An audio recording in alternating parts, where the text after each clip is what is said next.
திருச்சிற்றம்பலம். தென்னாடுடைய சிவனே போற்றி, எந்நாட்டவர்க்கும் இறைவா போற்றி. மண்ணுலகத்தினில் பிறவி மாசர எண்ணிய பொருளெல்லாம் எளிதின் முற்றுற கண்ணுதல் உடையதோர் களிற்று மாமுக பண்ணவன் மலரடி பணிந்து போற்றுவாம்.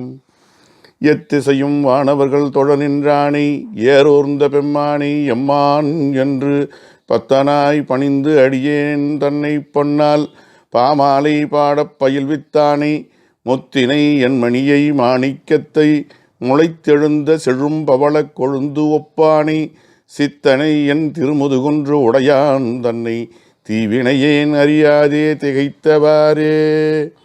ஆனந்த வாழ்வில் அடியார் எல்லாரும் அகங்களிப்ப நான் இந்த மாயத் தொடக்கினில் வீழ்ந்து நலிதல் நன்றோ வான் அந்தம் நீண்ட மதில் ஆவடுதுறை வாழ் முதலே தேன் உந்து பங்கையத்தாளாய் பஞ்சாக்கர தேசிகனே. எல்லாம் வல்ல சிவபரம்பொருளின் திருவருளையும் திருக்கயிலாய பரம்பரை திருவாவடுதுறை ஆதீனம் 24ஆம் வட்டம் குருமகா சன்னிதானம் அவர்களின் குருவருளையும் முதற்கண் மனமொழிமைகளால் வணங்குகின்றேன்.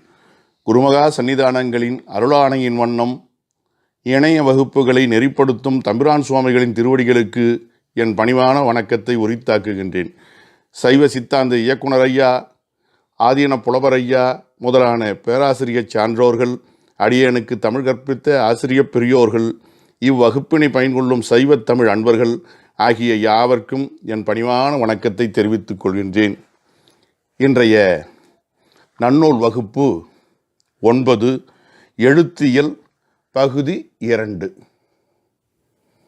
இதிலே கடந்த வகுப்புகளிலே எழுத்துக்களின் எண், பெயர், முறை ஆகியன குறித்து சிந்தித்தோம்.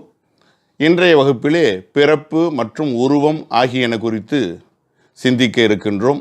பிறப்பு, ஒலி எழுத்து பற்றி பேசுவது பிறப்பு என்னும் இப்பகுதி. எழுத்துக்களை எப்படி உச்சரிப்பது, அதாவது ஒலிப்பது என்று கற்பிக்கக்கூடிய பகுதி இது. வழக்கமாக இவ்வெழுத்துக்களை உச்சரிக்கக்கூடிய நாம் இவை இப்படித்தான் பிறக்கின்றன என்று தெரிந்து கொள்வதற்கு இது ஒரு வாய்ப்பு. ஆனால் இதுவே புதிதாக தமிழை கற்க முயல்வார்க்கு நல்லதொரு வழிகாட்டியாக இப்பகுதி அமையும். எழுத்துக்களின் பிறப்பு 2 வகைப்படும். ஒன்று பொது பிறப்பு, மற்றொன்று சிறப்பு பிறப்பு. பொது பிறப்பு என்பது எல்லா எழுத்துக்களுக்குமான பொதுவான பிறப்பு பற்றிய செய்திகளை கூறுவது.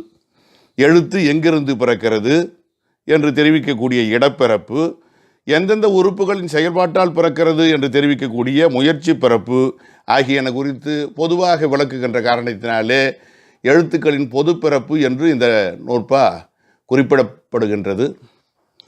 நூற்பாவை பார்ப்போம். நிறை உயிர் முயற்சியின் உள்வழி துறப்ப எழும் அணுத்திரள் உரம் கண்டம் உச்சி மூக்கு உற்று இதழ் நா பல் அணத்தொழிலின் வெவ்வேறு எழுத்து ஒளியாய் வரல் மரபே. வெவ்வேறு எழுத்தொளியாய் வரல் பிறப்பே. நிறை உயிர் எழுத்து ஒலிகளை வெளிப்படுத்துவதற்குரிய மெய் வன்மையும் வாய் உறுப்புகளும் நிறைந்த உயிரானது. உடம்புல தெம்பு இருக்கணும், வாய் உறுப்புகள் தெளிவாக இருக்கணும். பல்லு போனால் சொல்லு போச்சும்பாங்க. வாயில் திக்குதல் தன்மையெல்லாம் இருக்கக்கூடாது. ஆகையினால நிறை உயிர் என்ற சொல்லுக்கு அழகாக விளக்கம் தருகிறார்கள். மெய் வன்மை இருக்க வேண்டும், உச்சரிக்கக்கூடிய அளவுக்கு உடம்புல தெம்பு இருக்கணும். நோய்வாய்ப்பட்டவர்களால் பசி முதலானவற்றால் பாதிக்கப்பட்டவர்களால் தெளிவாக பேச முடியாது. ஆகையினாலே உடம்பில் தெம்பு இருக்கணும், வாய் உறுப்புகள் உரிய வகையிலே நிறைவு பெற்றிருக்க வேண்டும், தகுதி உடையனவாக இருக்க வேண்டும். அப்படிப்பட்ட மக்கள் உயிர், எல்லா உயிரிலும் உச்சரிக்க முடியாதல்லவா, மக்கள் உயிர் முயற்சியினாலே உச்சரிக்க மேற்கொள்ளக்கூடிய முயற்சியின் காரணமாக உள்வழி துறப்ப உடம்பின் உள்ளே நிலவும் காற்று செலுத்த, உடம்புல தச வாயுக்கள் இருக்கிறதுன்னு சொல்லுவாங்க. அந்த மாதிரி இங்கே இதற்குரிய காற்று உந்திஸ்தானம்னு சொல்கிறாங்க இல்லையா, அங்கே உள்ளே இருந்து அந்த காற்றானது செலுத்தணும். உள்வழி துறப்ப செலுத்த. அப்போ எழுகின்ற அணுத்திரள், திரள்னாலே கூட்டம், அணுக்கூட்டம், ஒளி அணுத்திரள், அதாவது செவிப்புலனாகக்கூடிய ஒளி அணுக்களின் கூட்டமானது எங்கெங்கே வந்து தங்குகின்றன. உரம், உரம் என்றாலே மார்பு, கண்டம் கழுத்து, உச்சி தலையை குறிக்கிறது, மூக்கு ஆகிய இந்த இடங்களிலே உற்று, இவை நான்கும் இடப்பிறப்பு. மார்பு, கழுத்து, தலை, மூக்கு ஆகிய நான்கும் இடப்பிறப்பு. அங்கே இதழ், இதழ் என்று சொன்னால் வாய் இதழ், உதடு, நாக்கு, பல்லினுடைய செயல்பாடு. அன்னம், அது அணம்னு வருது. அன்னம் என்பது மேல்வாய் கீழ்வாய் ஆகிய எல்லாவற்றையும் குறிக்கும். வாய் என்று சொல்பவர்களும் உண்டு, மேல்வாயும் கீழ்வாயும் என்று உரை எழுதுபவர்களும் உண்டு. இன்னும் சில பேர் அன்னம் என்று சொன்னால் அது மேல்வாயைத்தான் குறிக்கும். அதாவது மேல்வரிசை பல்லினுடைய உள்பகுதி தொடங்கி மேல்வரிசை பல்லினுடைய அடியிலிருந்து ஆரம்பித்து உள்நாக்கு வரையில் இருக்கக்கூடிய பகுதியை அன்னம்னு சொல்லுவோம். சுட சுட தேநீர் முதலானவற்றை குடிக்கிற பொழுது அதிலிருந்து ஏதோ மெல்லிய சதை ஒன்று பிப்பது போன்ற ஒரு உணர்வு ஏற்படும் அல்லவா, அந்த அன்னம்னு சொல்லுவோம். தொழிலின், அன்னத்தொழிலின், இவையெல்லாம் தொழில் உறுப்புகள். வெவ்வேறு எழுத்து ஒளியாய் வரல், எழுத்தொழின்னு சேர்த்து சொல்லலாம். வெவ்வேறாக எழுத்து ஒளிகள் வருதல், தோன்றுதல், பிறப்பு, அதாவது பொதுப்பிறப்பு என்று சொல்லப்படும். வேறு வேறு வகைப்பட்ட எழுத்துக்களாகிய ஒளிகளாக அவை வெளிப்படுகின்றன. ஆக 4 இடங்களிலே 4 விதமான பொருள்களின் செயல்பாட்டினாலே இடப்பிறப்பு கூறியன 4, முயற்சி பிறப்பு கூறியன 4, இந்த 8னுடைய செயல்பாட்டினாலே அந்த செவி புலனாகக்கூடிய ஒளி அணுக்கள் வெளிப்படுகின்றன. இது பிறப்பினுடைய இயல்பு. மூக்கினை இடம் என்று சுட்டுகின்றார் பவனந்தியார். ஆனால் தொல்காப்பியர் அதை முயற்சி உறுப்பாக குறிப்பிடுகிறார். ஒரு தெரிந்து கொள்ள வேண்டும் என்கிற குறிப்புக்காக சொல்லப்பட்டது, அவ்வளவுதான். ஆக எப்படி இறைவன் நமக்காக ஏற்படுத்துகிறார்? வார்கழல் வாய் வாழ்த்த வைத்து கற்றுக்கொள்வன வாயுல நாவுல என்ற அந்த திருமுறை தொடர்களெல்லாம் நினைச்சு பார்க்கணும். அது மனித உயிர்களுக்கு மட்டும்தான் கிடைச்சிருக்குது. அதனால தான் அந்த நிறை உயிர் என்று சொல்லும்போது மானுட பிறப்பை நாம் குறிப்பிட்டோம். தலையில் எழுத்து பிறப்பது எப்படி என்று ஒரு ஐயம் வரலாம். எந்த ஒளியும் சிந்தையிலே, அதாவது மூளையிலே கருக்கொண்ட பிறகுதானே எழுத்துருவாக வெளிப்படுகின்றன. எனவே அதை உச்சி என்பதாக அந்த இடப்பிறப்புக்கு சான்றோர்கள் குறிப்பிட்டிருக்கிறார்கள் என்று நாம் பொருள் கொள்ள வேண்டும். அடுத்து ஒவ்வொரு எழுத்துக்களுடைய முயற்சி பிறப்பு பார்க்கலாம். இடப்பிறப்பு, முயற்சி பிறப்பு வரிசையாக பார்க்கலாம். மொத்தமாக சொல்லிட்டாரு, படிப்படியாக பார்க்கலாம். அவ்வழி மேற்சுற்றியவற்றுள் இடப்பிறப்பு பற்றி கூறுகிற பொழுது ஆவி, இடைமை, இடம், இடரு ஆகும், மேவும், மென்மை, மூக்கு, உரம், பெரும், வன்மை என்ன சொல்றாரு? ஆவி, இடைமை, இடம், மிடரு ஆகும். உயிர் எழுத்துக்களும், ஆவிங்கிறது உயிர் எழுத்தை குறித்தது. முன்னையே பார்த்தது. இது ஆவி என்பது உயிர் போலும் எழுத்து, உயிர் எழுத்து, ஓமாகு பெயர். அப்புறம் இடைமை, இடைச்சொற்கள் இருக்கின்றனவே, இடையின எழுத்துக்கள் இருக்குது இல்லையா, வல்லினம், மெல்லினம், இடையினம் என்று சொல்லுகிற பொழுது யார, ல, வாழ என்று பார்த்தோமே, அவை பிறக்கக்கூடிய இடம். இவை உயிரெழுத்து பிறக்கும் இடமும் இடையின மெய்யெழுத்துக்கள் பிறக்கின்ற இடமும் மிடரு ஆகும், கழுத்து பகுதியில் பிறக்கின்றன. மென்மை, மூக்கு மேவும்.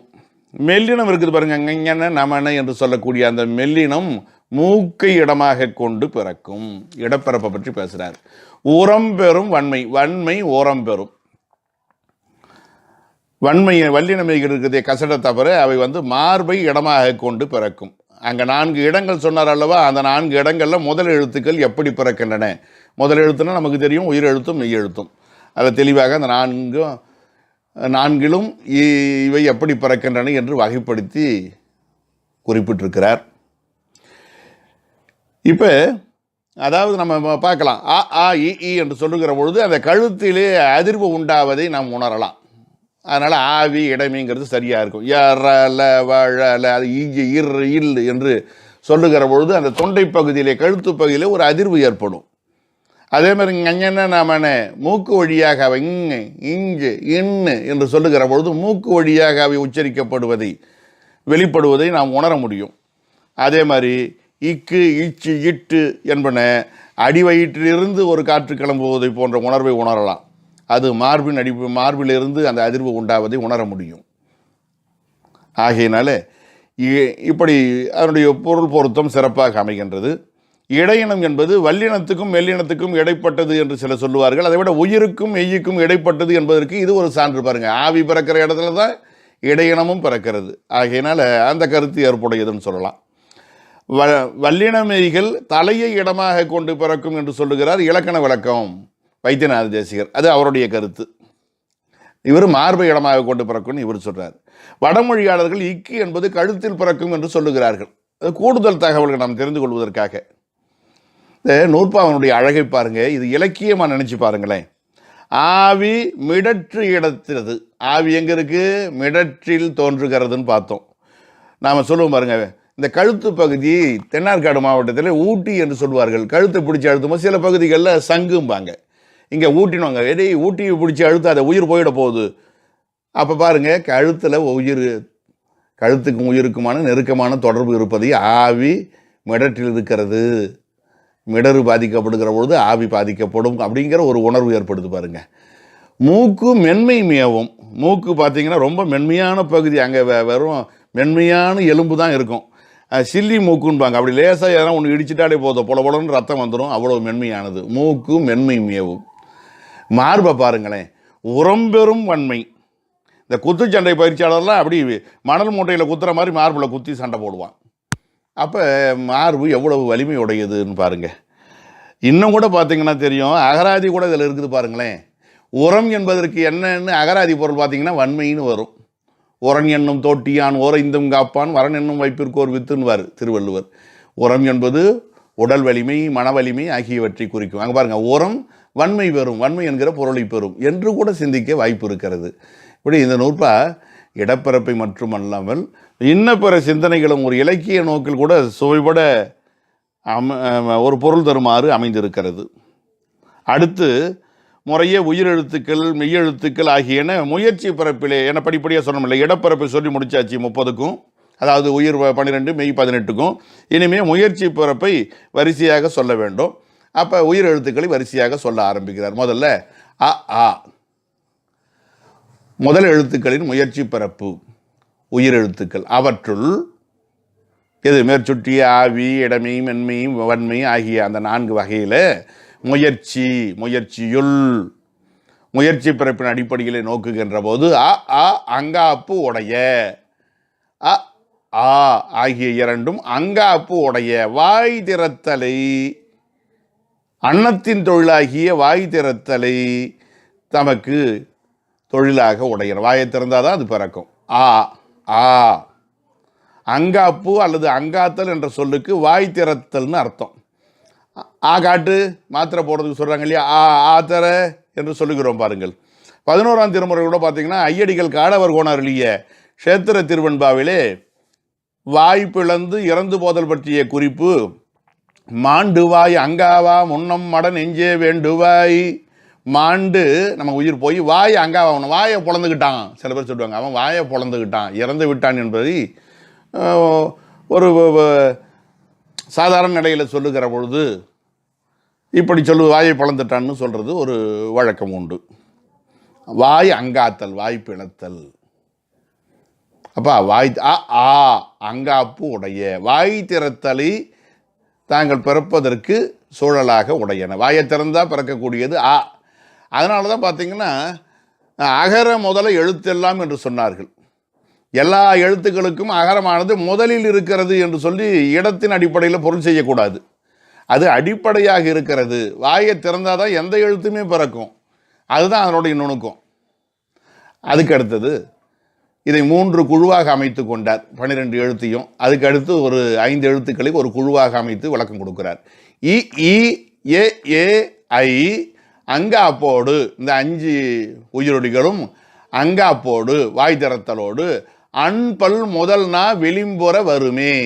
அன்பல் மேல்வாய்ப்பற்களை, அன்னம்னா மேல்வாய்னு சொன்னோம் இல்லைங்களா, அப்போ மேல்வாய்ப்பல் பகுதியை அன்பல் முதல்,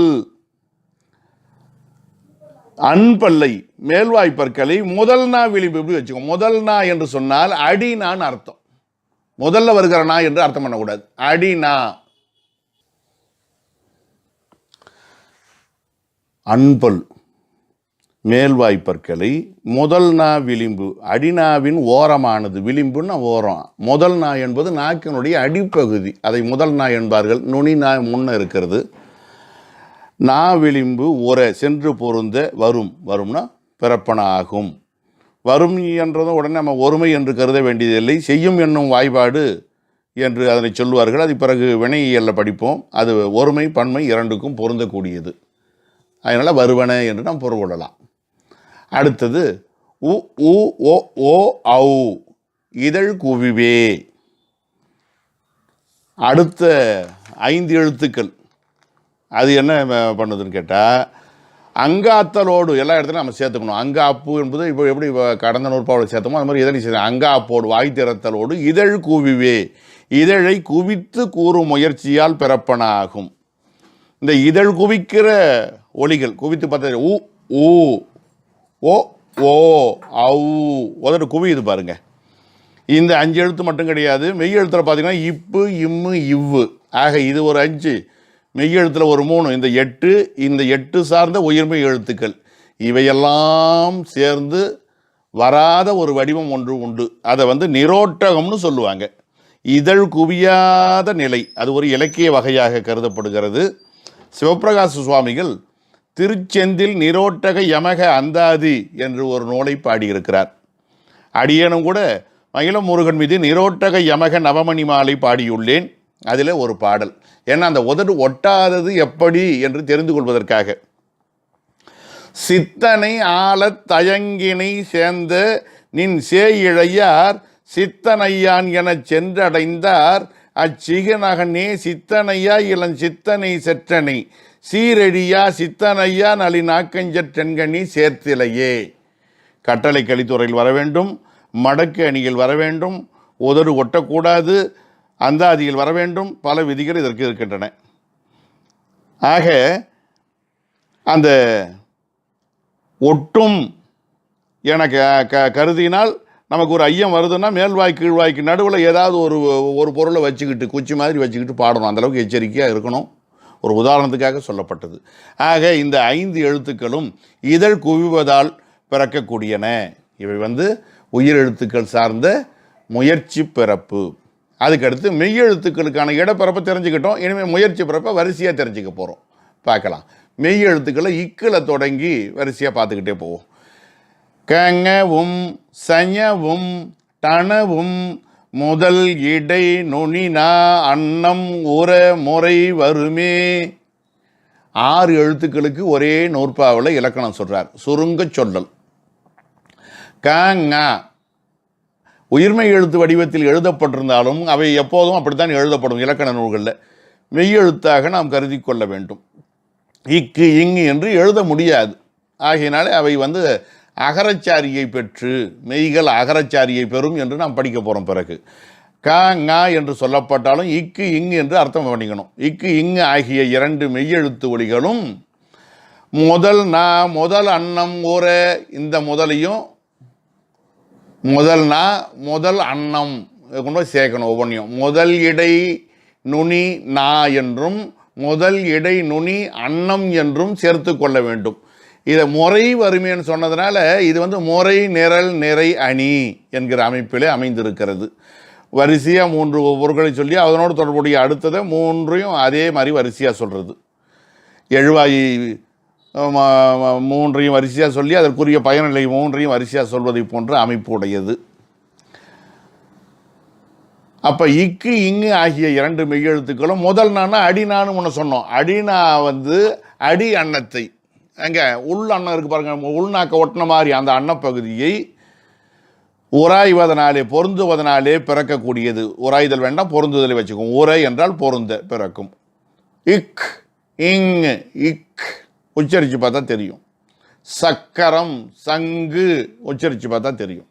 அப்புறம் ச ஞ, இது இடைனா இடை அன்னம், அதாவது நாவினுடைய நடுப்பகுதியும் அன்னத்தினுடைய நடுப்பகுதியும் இது ரெண்டும் ஓராகிற, அதாவது பொருந்துகிற நிலையிலே பிறப்பது. பஞ்சு விச்சை அச்சம், அந்த இடத்துல பார்த்தோம்னா நடு நாக்கு, நாக்கினுடைய நடுப்பகுதி அன்னத்தின் நடுப்பகுதியை சென்று பொருந்த பிறக்கிறது. அதே மாதிரி டா நா, டானா அது எங்கே பிறக்குது? நுனினா, நுனி அன்னம் உரை, ஒவ்வொன்றுத்துலையும் சேர்க்கணும் இந்த அன்னத்தை.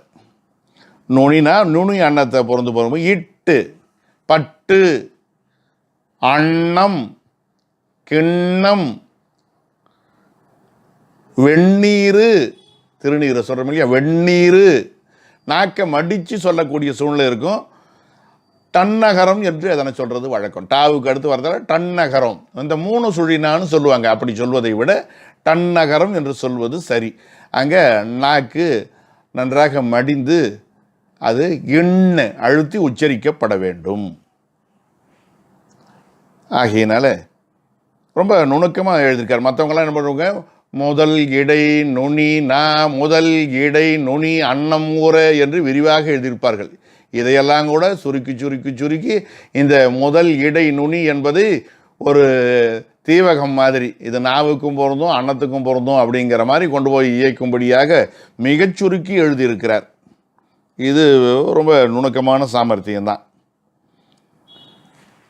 அதுக்கு அடுத்தது அன்பல் அடினா முடியுற தா நா வரும். வரிசையாக சொல்லிக்கிட்டே வர பாருங்க. இக்கு இங்கு இச்சு இஞ்சி இட்டு இன்னு. அதுக்கு அடுத்தது இத்து இந்து. தா நா என்று சொன்னால் இத்து இந்து எப்படி பிறக்கும்? அன்பல் அடி, அன்பல்னா மேல்வாய் வரிசை பல்லுன்னு சொன்னோமா, அதனுடைய அடி, அதனுடைய அந்த பகுதியை, அந்த மேல்வாய் பரிசையினுடைய அடிப்பகுதியை, பல்லினுடைய அடியை வச்சுங்களேன். மேல் வரிசை பல்லினுடைய அடிப்பகுதி இருக்கு பாருங்க. அதில் நாக்கின் நுனி, நா முடி, நாக்கினுடைய நுனியானது உர சென்று பொருந்த பிறக்கும். தா நா பிறக்கும். பத்து, வெந்நீர், பந்து. நாக்கு பாருங்க எப்படி போய் அந்த நுனி, அதாவது என்ன சொல்லுவோம், இந்த கோரை பற்கள் ஓரத்தில் இருக்கிறது, நடுவில் இருக்கிறத வந்து வெட்டுப்பற்கள்னு சொல்லுமா, அந்த வெட்டுப்பற்கள் நடுவில் இருக்கிற வெட்டுப்பற்களுடைய உள்பகுதியில் நாக்கு போய் உராயுது பாருங்க. நா நுனி. பத்து, பத்து, பந்து.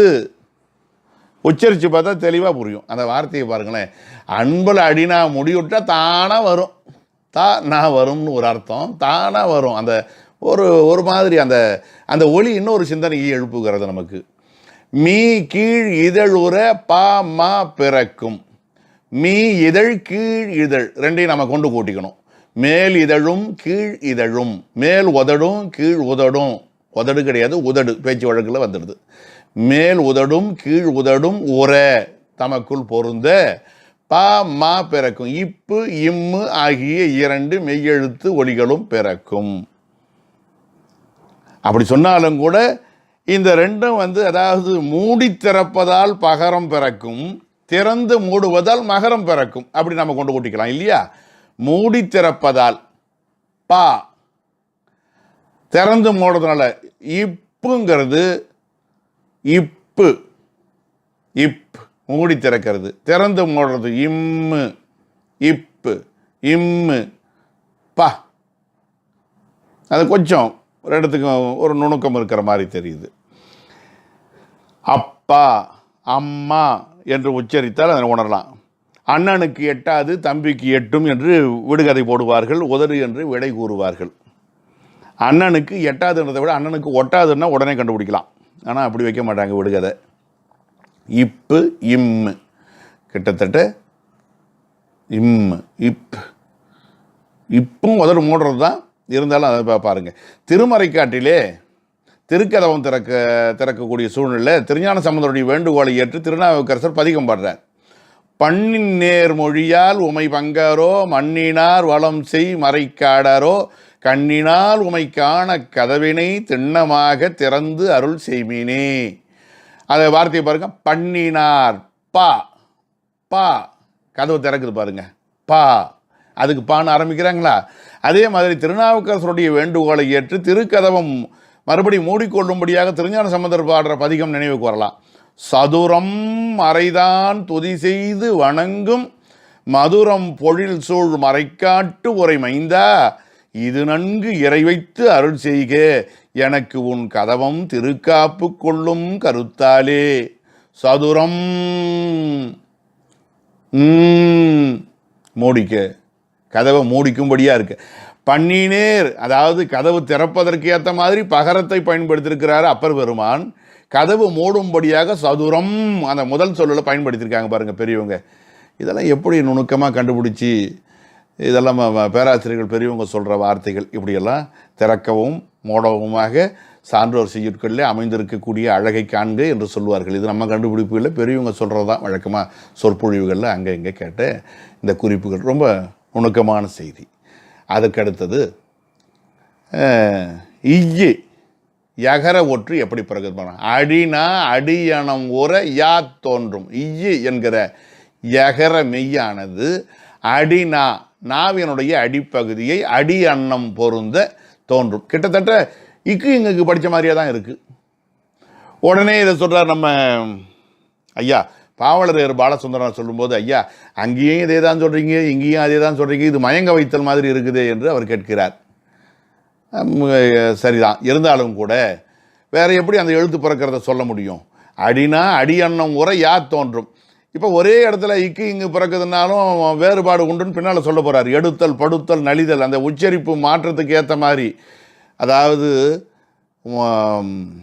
முயற்சி உறுப்புகளுடைய செயல் ஒன்றாக இருந்தாலும் இடப்பிறப்பால் இவை மாறுகின்றன, உச்சரிக்கக்கூடிய ஏற்ற இறக்கத்தால் மாறுகின்றன என்று நாம் தெரிந்து கொண்டிருக்கிற காரணத்தினாலே அந்த வேறுபாட்டை புரிஞ்சுக்கணும். அதனால் நூற்பாவை நம்ம குறை சொல்ல வேண்டாம். அடினா நாவின் அடிப்பகுதி, அடி அன்னம் ஈய ஈய அங்கே பாருங்க ஒரே யா பாருங்க ஈய ஈய. வெயில் மெய்யுணர்தல் அங்கே பார்த்தீங்கன்னா எப்படி அது உச்சரிக்கப்படுது,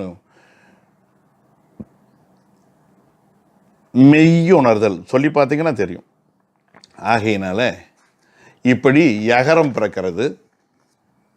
அது பாருங்க உரைய முறைய உரைய தோன்றும் படிக்கக்கூடாது. அடினா அடியானா உரைய தோன்றும் படிக்கணும். ஒர யா தோன்றும் என்று இடைவெளி விட்டு படிக்கணும். ஏன்னா இதுக்கு பேர் விட்டு இசைன்னு சொல்லுவாங்க. விட்டுன்னா இடைவெளி விட்டு, இசை என்றால் இசைக்க கூறுக என்று அர்த்தம். விட்டு இசை நாம சேர்த்து சேர்த்து உரைய உரையன்னு படிக்கக்கூடாது. அது தெரிஞ்சுக்க வேண்டியது. அதுக்கடுத்து ரா ழா, இந்த ரெண்டும் வித்தியாசமான எழுத்துக்கள். அன்னம் நுனினா வருட ரா ழா வரும். அன்னம் மேல்வாய, நுனினா வருடுகிற காரணத்தினால ரா ழா வரும். ரா ரா அது பாருங்க தட தட தட தடன்னு உதறது பாருங்க, உராஞ்சிக்கிட்டே இருக்கு பாருங்க. ரா ரப்பர், கருணை, வரம் ரா. அதே மாதிரி ழா ழா பாருங்க காற்று மட்டும் வருது, ஆனால் அங்கே நுனி நாக்கு அதிர்கின்றது, இங்கே காற்று மட்டும் அழுத்தமாக வந்துக்கிட்டே இருக்கு. ழா ழா. பழம் பழமை வியாழன் ழா. ஆக ரா ழா ஆகிய இழு ஆகிய இரு மெய்யெழுத்து ஒலிகளும் மேல்வாய்ப்பகுதியை நாவின் நுனி, அதாவது நுனி நாக்கானது தடவுவதால் வருடுவதால் பிறக்கின்றன. இதை என்ன சொல்கிறாரு நம்ம குமாரசாமி புலவர், இதுக்கு வேற மாதிரி வேற ஒரு அர்த்தத்தை சொல்கிறார். நுனி என்பது தாப்பிசை பொற்கோளாக அமைந்து ரெண்டு இடத்துலையும் கொண்டு கூட்டணுன்றார். அன்ன நுனியை நுனினா வருட, அந்த நுனிங்கிறது நாம் எல்லாரும் என்ன சொல்கிறாங்க, அன்னத்தை நுனினா வருடன்ட்டாங்க. இவர் மட்டும் குமாரசாமி புலவர் என்ன பண்ணுறாரு, அன்ன நுனியை நுனினா வருட. நுனி என்பது இங்கும் சேர்க்கணும் அங்கும் சேர்க்கணும். திருக்குறளை படிப்போம் பாருங்க. உண்ணாமை உள்ளது உயிர்நிலை ஊன் ஒன்று அண்ணாத்தல் செய்யாது அலற அலறு அப்படின்னு படிப்போம். அந்த ஊனுங்கிறது முன்னாலேயும் சேர்க்கப்படும் பின்னாலேயும் சேர்க்கப்படும். தாம்பு இசை பொருள்கோள், ஒரு கயிறானது ஊஞ்சல் மாதிரி முன்னையும் போய் பெண்ணையும் போய் வர மாதிரி இந்த சொல் நுனி போய் வருகிறது என்று அவர் கருதுகிறார். அதற்கு அவர் வேற ஒரு வடமொழி இலக்கணத்தையும் முன்வைக்கிறார். காக அட்சி கோலக நியாயங்கிறார். காக அட்சின காகத்தினுடைய அட்சின கண்ணு, கோலகம் மணி. அதாவது காகத்துக்கு ரெண்டு கண்ணுக்கு ஒரு மணி தான் இருக்கிறது, ரெண்டு கண்ணிலும் அதுக்கு பார்வை கிடையாது. இதுக்கு ராமாயண கதை சொல்லுவார்கள். சீதையை விரும்பி காக வடிவு எடுத்து வந்தான் இந்திரனுடைய மகன். அவனை வீழ்த்துவதற்காக ராமன் ஒரு புல்லினை எடுத்து அருகம்புல்லை எடுத்து எய்தார். அது அவன் அஞ்சு கடைசியில் ராமன் கட்டிய தஞ்சம் அடைந்தான். இருந்தாலும் அந்த ராமசரம் வீண் போகக்கூடாது என்பதற்காக அவனுடைய ஒரு பார்வையை கெடுத்தது என்று சொல்லக்கூடிய சயந்தன் கதை உண்டு. ஆகை காகம் இரு கண்ணிற்கு ஒரு மணி பெற்றிருப்பதை அவர் திருக்கோவையாரையும் சான்று காட்டுவார். காகத்து இரு கண்ணுக்கு ஒரு மணி கலந்தாங்கு இருவர் ஆகத்துள் ஓர் உயிர் கண்டனம் என்று அதுக்கு ஒரு அழகான மேற்கோளையும் கொடுப்பார். ரகரம் என்பது வருடினால் வருவது என்பது சரி, ஆனால் ழகரம் இருக்கிறதே அது அணறி நிற்பது, தொட்டு நிற்பது அல்லது வருடுவது இல்லை என்று பாலசுந்தரனார் இதற்கு ஒரு மாற்று கருத்தையும் முன்வைப்பார். சரிங்க, ஆனால் ழகரம் தொட்டு நிற்கிறதை ஒழி அது வருடவில்லை, காற்று மட்டும்தான் அங்கே எழுகிறது என்று ஒரு கருத்தை முன்வைக்கிறார் பாலசுந்தரனார். அடுத்தது இல்லு இள்ளு. நாம் எல்லாம் ஒரே மாதிரி உச்சரிச்சுக்கிட்டு இருக்கோம். கொஞ்சம் நாம் தமிழ் மீது அக்கறை செலுத்தி முறையாக உச்சரிக்க பயிற்சி பெற வேண்டும். அன்பல் முதலும் அன்னமும் முறையின் நா விளிம்பு வீங்கி ஒற்றவும் வருடவும் லகாரம் லகாரம் ஆயிரண்டும் பிறக்கும். அன்பல் முதல் மேல்வாய்ப்பல் இருக்குதே, மேல்வாய்ப்பல் அதான் அன்பல். மேல்வாய்ப்பல்லினுடைய முதல்ன்றது இந்த இடத்துல அடிப்பகுதியே எது நா விளிம்பு வீங்கி ஒற்றவும், நாக்கினுடைய ஓரப்பகுதி சென்று ஒற்றுதல், ஒற்றுகிற காரணத்தினாலே லகரம் பிறக்கிறது. கரும்பில் கிடைப்பது வெல்லம், வெல்லம். ஆனால் அன்னம் இருக்கிறது அந்த மேல்வாய் பகுதி, அதை நாவிளிம்பு வீங்கி வருடவும் அங்கே அழுத்தமாக சொன்னோம். எள்ளு எள்ளு வெள்ளம், மழையால் பெருகுவது வெள்ளம், கரும்பில் கிடைப்பது வெல்லம், மழையால் பெருகுவது வெள்ளம். நாக்க மடிக்கணும், நாமடி லகரம். இதை ஒற்றொலி வருடொலி என்று சொல்லுவார்கள். லகரம் இருக்கிறது இது ஒற்றொலி, லகரம் இருக்கிறது அது வருடொலி. ஒற்றவும் வருடவும் இவை பிறக்கின்றன என்று சொல்வார்கள். இது இல்லாமல் சின்னலா பெரியலா என்று சொல்வதும், குண்டுலா என்றெல்லாம், இதுக்கெல்லாம் லட்டுலா என்றெல்லாம் பலவிதமாக எளிமை கருதி சொல்லி கொண்டிருப்பது வழக்கம். இருந்தாலும் கூட முறையாக நாம் பயிற்சி பெற வேண்டும் என்று சொன்னால் ஒற்றொலி வருடொலி என்று சொல்லுவது இலக்கண நடைமுறைக்கு ஏற்ற வகையிலே அமையும். ஆக மேல்வாய்ப்பல்லின் அடியினை நாவின் ஓரமானது தடித்து ஒற்றுவதால், வீங்கி ஒற்றுதல், தடித்து ஒற்றுவதால் பிறப்பது லகரம். நா விளிம்பு அன்னத்தை போய் தடித்து வருடுவதால் பிறப்பது வீங்கி வருடவும்னு வருது பாருங்க, இதுவும் நிரல் நிறை தான். அப்படி வர்றது லகரம். அதை நாம் தெரிஞ்சுக்கணும். அடுத்த நிலையில் இவ்வு மேற்பல் இதழுற மேவிடும் வவ்வே. இவ்வு இவ்வு அங்கே பாருங்க, மேல் பல்லு இதழ்னு சொன்னார் ஒழிய நம்ம கீழ் உதடுன்னு வச்சுக்கலாம். இவ்வு மேல் உதடு ஒட்ட போகிறதில்லை. மேல் பல்லுனுடைய தன்மை இயல்போ போக்கோட கீழ் உதடு தான் ஒட்டும். இவ்வு செவ்வாய், செவ்வாய் கீழ் உதடு ஒட்ட பொருந்த மேவிடும் வவ்வே. ஆனால் தொல்காப்பியர் என்ன சொல்வார், பல் இதழ் ஈயே வகாரம் பிறக்கணும். பல்லும் இதழும் வரும், எந்த பல் எந்த இதழ் என்று அவர் சொல்லவில்லை. இவர் என்ன சொல்றார், மேல்வாயின்னு சொன்னார் ஒழி எந்த இதழ்னு சொல்ல. மேல் பல் கீழ் உதடு உரை என்று இவரும் எழுதலை. அதை நாம் கொண்டு கூட்டிக்க வேண்டியதான், அது உரையாசிரியருடைய பணி. அதனால் எல்லாத்தையும் வெளிப்படையாக சொல்ல வேண்டியதில்லை இல்லையா, அப்புறம் வெற்றின தொடுத்தல் ஆகிடும். இதெல்லாம் நாமளாக கொண்டு கூட்டி அதுக்கு அர்த்தம் பண்ணிக்கணும். ஆக பல் என்றதுனால இது அவர் பல் என்பது மேற்பல் என்று சொன்ன மாதிரி இங்கே இதழ் என்பது கீழ் உதடு என்று நாம அதுக்கு பொருள் பண்ணி கொள்ள வேண்டும். இவ்வு. ஆனால் இவ்வை பயன்படுத்துகிறோமான்னு கேட்டால் சில இடங்களில் பயன்படுத்துறது இல்லை. இப்போ தஞ்சாவூர் என்று எழுதுகிறோம், தஞ்சாவூர் என்று எழுதுகிறோம், சொல்லும் பொழுது தஞ்சா ஊர் என்று சொல்லுகிறோம். இவ்வு வச்சு சொல்கிறது கிடையாது, தஞ்சாவூர் என்கிறோம். அது எதனால் நிறுத்ததுன்னு தெரியல. அப்போ அந்த இடத்துல உடம்பொடுமை செயல்படுதான்னு தெரியல, வகர ஒற்று. அடுத்த நிலையில் அன்னம் நுனினா நனியூரின் ர ந வரும்.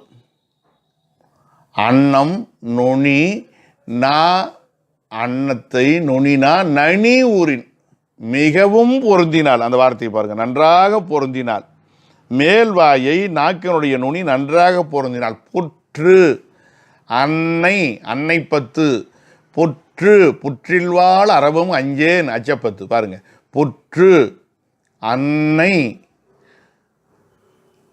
சில பேர் என்ன சொல்கிறாங்க, லகரப்பரப்புக்கும் இவற்றுக்கும் வேறுபாடு தோன்றுகிற காரணத்தினால முன்ன பார்த்தோம் பாருங்க, அது ஒற்றொலின்னு பார்த்தோம் பாருங்க, இதுக்கு வேறுபாடு தெரிகிறதுக்காக தான் நனி ஊரின் என்று சொல்லியிருக்கிறார் என்கிறார்கள். ஆக அந்த உச்சரிப்பும் தேவை. இற்று இன்னு 2 சுழி இன்னுன்னு சொல்லக்கூடாது. ரன்னகரம், ரகரத்தை அடுத்து வர்றதுனால ரன்னகரம் என்று சொல்லுவார்கள். ஆக இப்படி முதல் எழுத்துக்கள் எல்லாம் வரிசையாக உயிரெழுத்து 12ஐயும் 3 நூற்பாக்களில் சொல்லி முடித்தார். அடுத்து மெய் எழுத்துக்களை அங்கங்கே தனியாகவோ அல்லது தொடர்புடைய நிலையிலோ வரிசையாக சொன்னார். இந்த இடப்பிறப்பை எடுத்து முயற்சி பிறப்பு எவ்வாறு அமைகிறதுனாக முதல் எழுத்துக்கள் 30க்கும் சொல்லி முடிச்சிட்டார். அதுக்கு அடுத்தது சார்பு எழுத்துக்களுக்கு சொல்லணும். இடப்பிறப்பு முயற்சி பிறப்பு ரெண்டுமே இதில் அமைஞ்சு எடுத்து பாருங்க. ஆயுதக்கு இடம் தலை, அங்கா முயற்சி, சார்பு எழுத்து ஏனவும் தம் முதல் அணைய. ஆயுதக்குன்னு ஆயுதத்துக்கு, ஆயுத எழுத்தொலிக்கு, ஆயுதம் கூட்டல் கூ என்று எழுதும்போது மகான் பொல்லிமுன் அத்தேசாரிய முன்னே நம்ம படித்த ஞாபகம் இருக்குங்களா? மாடக்கு கோபுரமும் எங்கே பாயிரையலில் படித்தோம். அங்கே அத்து விடுபட்டிருக்குது. திருவள்ளுவர் கூட அத்து சாரியை இல்லாமல் நிலக்கு போறைன்னு எழுதியிருக்காரு. நிறைய நம்ம சிந்தித்தோம். அந்த மாதிரி தான் இங்கேயும் ஆயுதத்துக்கு என்று வர வேண்டியது ஆயுதக்கு என்று வந்திருக்கிறது. இதை கேட்டால் இது விகாரம் என்று நம்ம உரையாசிரியர் சொல்லிடுவாங்க. ஆயுதத்துக்கு இடம் தலை, இது தலையை இடமாக கொண்டு போகிறது. அங்கா முயற்சி, அங்கான்றது என்ன? இதுக்கு முன்னே அங்காப்புன்னு சொன்னார், அங்காத்தல்னு சொன்னார். இங்கே பார்த்தீங்கன்னா அங்கா அந்த வார்த்தையை இன்னும் சுருக்கமாகி போச்சு. அங்காப்பு என்பதை அங்கான்ட்டார். இதோ முதல் நிலை தொழிற்பெயர் மாதிரி அது இருக்க குறைஞ்சிக்கிட்டே வருது. இது இவருடைய சாமர்த்தியம்.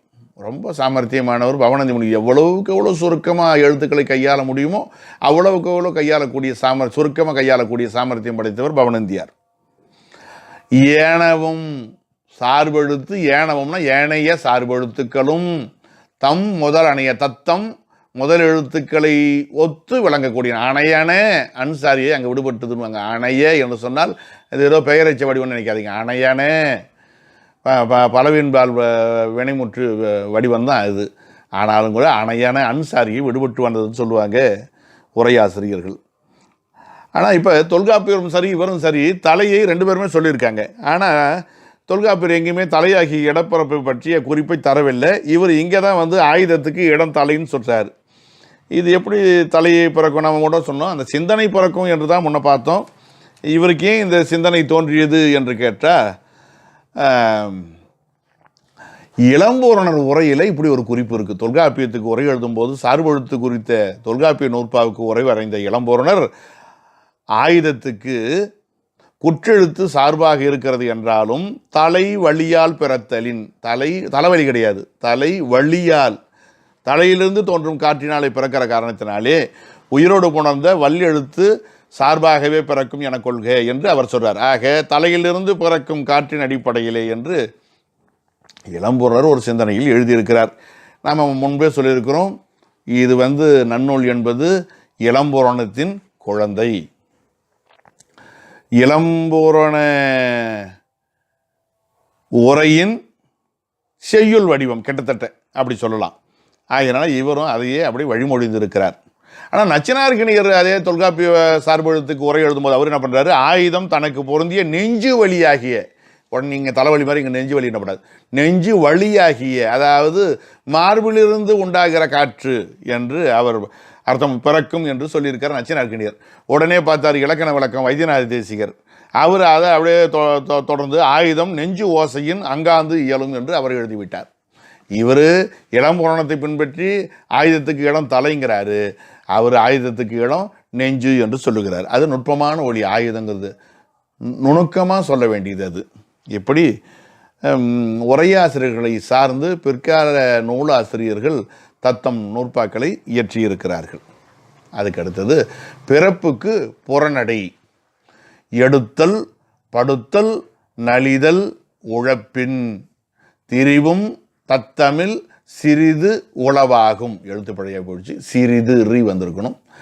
எடுத்தல் உயர்த்தி உச்சரித்தல், அதாவது இங்க 2 ஒரே இடத்துல பிறக்குன்னு சொல்லியிருப்பாங்க, இப்பயும் ஒரே இடத்துல பிறக்குன்னுவாங்க. ஆனாலும் கூட அந்த ஏ ஐ எல்லாம் ஒன்றா பிறக்குன்னு சொன்னாலும் கூட எடுத்தல் உயர்த்தி உச்சரித்தல், படுத்தல் தாழ்த்தி உச்சரித்தல், நலிதல் நடுத்தரமாக உச்சரித்தல் ஆகிய உழப்புன்னா முயற்சி, ஒளி முயற்சி, காரணமாக, உழப்பின் காரணமாக, உழப்புன்னா வருந்துதல்னு அர்த்தம், இங்கே முயலுதல்னு அர்த்தம். திரிவும் தங்களுக்குள்ளே திரிவும் தத்தமிழ் சிறிது உளவாகும். அந்த எழுத்துக்களுக்குள்ள சின்ன சின்ன வேறுபாடு உண்டு. அது உச்சரித்து தான் உணர வேண்டும் ஒழிய எழுதி காட்ட முடியாது. இதுவே பெரிய விஷயம். இவ்வளோ தூரம் எழுதுறதே பெரிய விஷயம். அவரவர்கள் எப்படி எப்படி பழகினாதான் வரும், படித்தா மட்டும் வராது. ஒரு சமையலோ, ஒரு நீச்சல் கற்றுக்கொள்வதோ, ஒரு வாகனம் ஓட்ட கற்றுக்கொள்வதோ வெறும் நூலை படித்து விட்டு நேராக பணியில் இறங்கி விட முடியாது. கூட இருந்து பார்க்கணும். கண்ணு பார்க்க கை செய்கிறது என்று சொல்வதை போல உடன் இருந்து தெரிந்து கொள்ள வேண்டியவை. அந்த மாதிரி இந்த உச்சரிப்பும் கண்ணால் கவனித்து காதால் கேட்டு அவற்றை உச்சரித்து பழக வேண்டும். அதாங்க நலிதல் என்பதற்கு சில பேர் உயர்த்தியும் தாழ்த்தியும் கூறுதல் என்று ரெண்டையும் சேர்த்து எழுதுவாங்க. சில பேர் வருந்தி கூறுதல்னு எழுதுவாங்க. அந்த சொல்லுக்கு நேரடி பொருளாக அப்படி அர்த்தம் பண்ணிக்கிட்டு இருக்காங்க சில பேர். சரி, ஆக ஒன்றற்கொன்று பிறப்பு வேறுபாடு உண்டு. அதை சிறிது வேறுபாடு, அதை கவனித்து நாம் தான் புரிஞ்சுக்கணும் என்று அழகாக முன்வைத்திருக்கிறார். இன்னும் சொல்லப்போனால் ஒரு எழுத்தே கூட வெவ்வேறு விதமாக ஒலிக்குது நமக்கு தெரியும். கண்ணன் என்று சொல்லுகிற பொழுது அங்கே இருக்கிற கண்ணனுக்கு உரிய உச்சரிப்பு உங்களுக்கு தெரியும். ஆங்கில எழுத்து படி சொன்னால் கே, கண்ணன். சங்கு என்று சொல்லப்போனால் அங்கே வரக்கூடிய கு இருக்குது பாருங்க, கூன்னு சொல்லக்கூடாது. அங்கே உச்சரிப்பு ஜி மாதிரி உச்சரிக்குது. பகல் அங்கே ஹெச் மாதிரி உச்சரிக்குது. இதுக்கும் இதையே வச்சுக்குங்கன்னு சொல்கிறாரு ஒரு உரையாசிரியர். ரொம்ப நுணுக்கமான ஆட்கள். அடாயப்பா, நல்லா சிந்திச்சிருக்கிறாங்க. எடுத்தல் படுத்தல் நடிதல் என்பது எங்கே சொல் முதல்ல வருதா, ரெண்டு உயிரொலிகளுக்கு நடுவில் வருதா, மெல்லினத்தை அடுத்து வருதா, அது மாதிரி அந்தந்த சூழ்நிலைக்கு ஏற்ற மாதிரி எடுத்தல் படுத்தல் நடிதலை நீங்கள் உணர்ந்து கொள்ள வேண்டும் என்று உரை வரைந்திருக்கார். ரொம்ப அற்புதமான சிந்தனைகள். அடுத்தது, ஆக இதுவரையில் பிறப்பு சம்பந்தமான செய்திகளை தெரிந்து கொண்டோம். என், பெயர், முறை, பிறப்பு. அதுக்கு அடுத்தது உருவம். உருவம் சம்பந்தமான சிந்தனைகள் இனிமே பேசப்படுகின்றன. சார்பு எழுத்துக்களுடைய உருவம் என்னென்ன சொல்றாங்க பார்க்கலாம். உயிர்மெய்யை பற்றி முதல்ல இப்போ 10 வரிசையாக சொல்ல போறாரு. புள்ளி விட்டு அவ்வொடு முன் உரு ஆகியும் ஏனை உயிரோடு உருவு திரிந்தும் உயிர் அளவாய் அதன் வடிவு ஒழித்து இருவயின் பெயரோடும் ஒற்று முன்னாய் வரும் உயிர்மை. உயிரும் மெய்யும் சேர்ந்து பிறப்பது உயிர்மை. நமக்கு தெரியும். இக்கு கூட்டல் ஆ கா, அது பேரே பாருங்க. உயிர்மைன்னு ஏன் பேர் வந்ததுன்னா அதுக்கு முன்னே படிச்சிருக்கோம். நாம் கடந்த வகுப்பில் பார்த்தோம். உம்மை தொகை புறத்து பிறந்த அன்மொழி தொகை, உயிரும் மெய்யும் சேர்ந்து பிறப்பதால் உண்டாகிய ஒளி. அதனால தான் உயிர் மெய்ன்னு பார்த்தோம். எப்படி ஒரு குழந்தையானது தாய் தந்தையருடைய குணத்தையும் நிறத்தையும் வடிவத்தையும் பெற்று வருகிறதோ, அந்த மாதிரி அப்பாவை மாதிரி குணம், அம்மாவை மாதிரி நிறம், அப்பாவை மாதிரி வடிவம் சொல்கிறோம். அப்பா மாதிரி நிறம், அதாவது என்னன்னு சொல்லுவாங்க, ராசி, லக்னம், ரத்த வகை, இப்படியெல்லாம் சொல்கிறது உண்டு நிறைய. அந்த மாதிரி இந்த உயிரும் மெய்யும் பற்றி சிந்திக்கிற பொழுது ஒரு உதாரணத்தை எடுத்துக்குமே. உயிர் என்பது அப்பா என்றும் மெய் என்பது அம்மா என்றும் எடுத்துக்கொண்டால், இந்த உயிர்மெய்யானது தாயின் வடிவத்தை பெறுகிறது, மெய்யின் வடிவத்தை பெறுகிறது, தந்தையின் மாத்திரையை பெறுகிறது, 2 பேர் பெயரையும் சேர்த்து உயிர்மெய் என்று பெறுகிறது. அந்த உச்சரிக்கிற பொழுது க, இக்கு முதல்ல வரும்படியான ஒரு நிலையை பெற்று வருகிறது. ஆனால் உயிர்மையில் பேர் அவன் அப்பாவின் பெயர் முன்ன வருது, உயிர்னு முன்ன வருது. இப்படி நிறைய சிந்திக்கலாம். அதைத்தான் இந்த நூற்பா முன் வைக்கிறது நமக்கு. எப்படின்னு பார்க்கலாம். அவ்வொடு அகரத்தோடு சேரும் பொழுது புள்ளி விட்டு முன்னூறு ஆகியும். இக்கு இருக்கு, இக்கு கூட்டலா சேர்த்து எழுதும்போது கா. அங்கே என்ன மாற்றம் நடந்தது? இக்குக்கும் காவுக்கும் என்ன மாற்றம் நடந்திருக்கிறது? ஒரே ஒரு மாற்றம் தான். புள்ளியை இழந்து இருக்கிறது. தன் தலையில் இருக்கக்கூடிய புள்ளியை இழந்து இருக்கிறது. அந்த ஒரே மாற்றம். ஏனை உயிரோடு இன்ன பிற ஏன என்ன மீதி இருக்கக்கூடியது ஏனை என ஆவிலிருந்து அவ்வரில் இருக்கக்கூடிய 11 உயிரெழுத்துகளும் சேர்க்கிற பொழுது உருவு திரிந்தும். இதை ரொம்ப அழகாக நம்ம மாதவ சிவஞான யோகிகள் தம் புத்தம் புத்துறையிலே இந்த பகுதியிலே விளக்கம் கொடுப்பார். புள்ளி பெறுவன புள்ளி பெற்றும். புள்ளிங்கிறது கால். அப்போ இக்கு கூட்டல் ஆ கா, அது புள்ளி பெறுதல். பிற்காலத்தில் கால் என எழுதப்படுறது அவரை குறிக்கிறார். மேலும் கீழும் விலங்கு பெற்றும். கி கி கூ கூ மேல் விலங்கு, இ கூ கூங்கிறது கீழ் விலங்கு. கோடு பெறுவன கோடு பெற்றும், கே கே சின்ன கொம்பு பெரிய கொம்புன்ற பாருங்க. புள்ளியும் கோடும் உடன் பெறுவன, கோ முன்ன கொம்பு இருக்குது, பின்னால் புள்ளிங்கிறது கால்னு எழுதப்பட்டது, கோ கோ, இப்படியெல்லாம் பெற்று வருவது உண்டு என்று அவர் குறிப்பிடுகிறார். அந்த மாதிரி ஏனைய உயிரோடு சேருகிற பொழுது அந்த உயிர்மை வடிவமானது உருவு திரிந்து வருகிறது. உயிரளவாய், உயிரளவு அந்த மாத்திரை இருக்கிறதே இக்கு கூட்டலா சேர்த்து எழுதுகிற பொழுது க என்று வருகிறது. உடனே அவன் இக்குக்கு அரை மாத்திரை, ஆவுக்கு ஒரு மாத்திரை, ரெண்டும் சேர்த்து 1.5 மாத்திரை என்று சொல்லக்கூடாது.